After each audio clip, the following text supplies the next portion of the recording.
Marcus Hill was an ordinary young man with a not-so-ordinary appetite for attention. He was known among his group of friends as the person who would attempt any ridiculous challenge, if there was a crowd to witness it.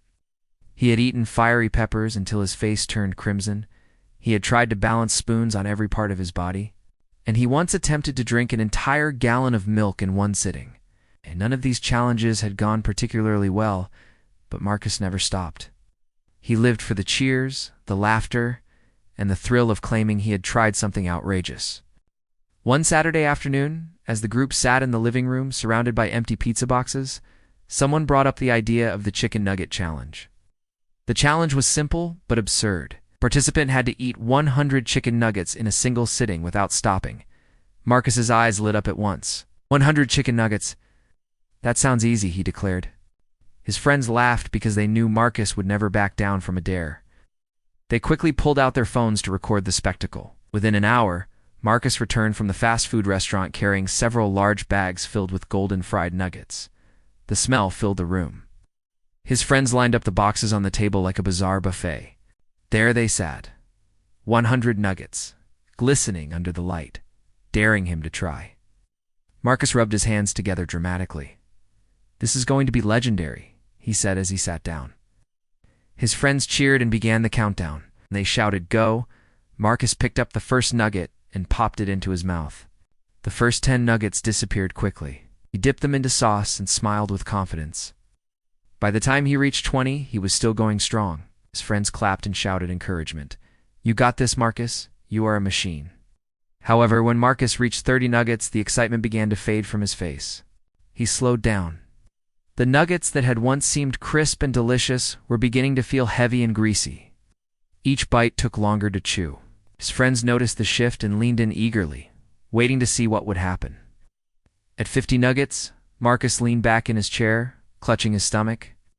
"I feel fine," he insisted, though his pale expression told another story. His friends laughed but continued recording, convinced that he would either power through or collapse in defeat. By 70 nuggets, Marcus no longer smiled. The sauces that had once masked the flavor now made him gag. Every nugget tasted the same, and every swallow felt like lifting a boulder. Sweat formed on his forehead.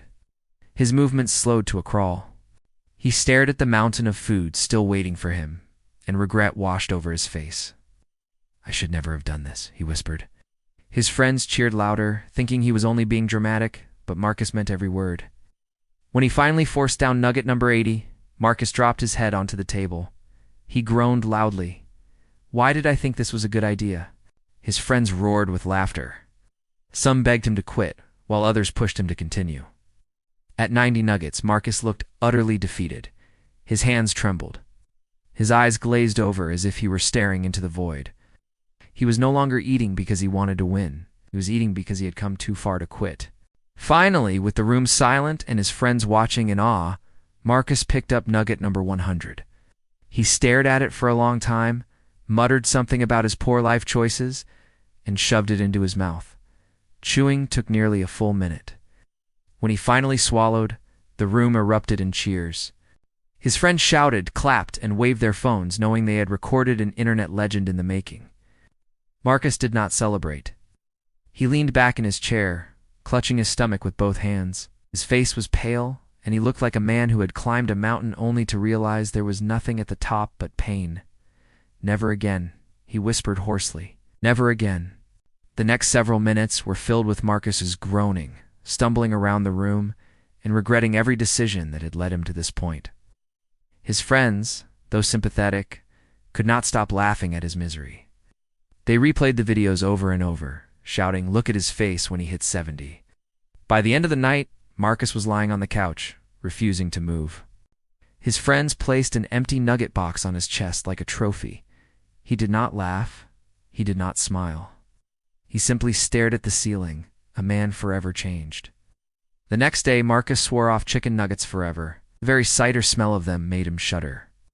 Whenever someone mentioned fast food, his stomach churned. His friends never let him forget the event. They nicknamed him 100 Nuggets and brought it up at every gathering. Though Marcus regretted every bite, the challenge did grant him a kind of fame. The video of his ordeal was uploaded online and quickly spread. Strangers from around the world watched him struggle through the mountain of nuggets. Some admired his determination. Others laughed at his pain. Marcus himself never watched the video, but he could not escape the nickname or the legend that followed him. He learned a lesson that day. Sometimes a challenge is not worth the glory. Sometimes the price of laughter and attention is far too heavy.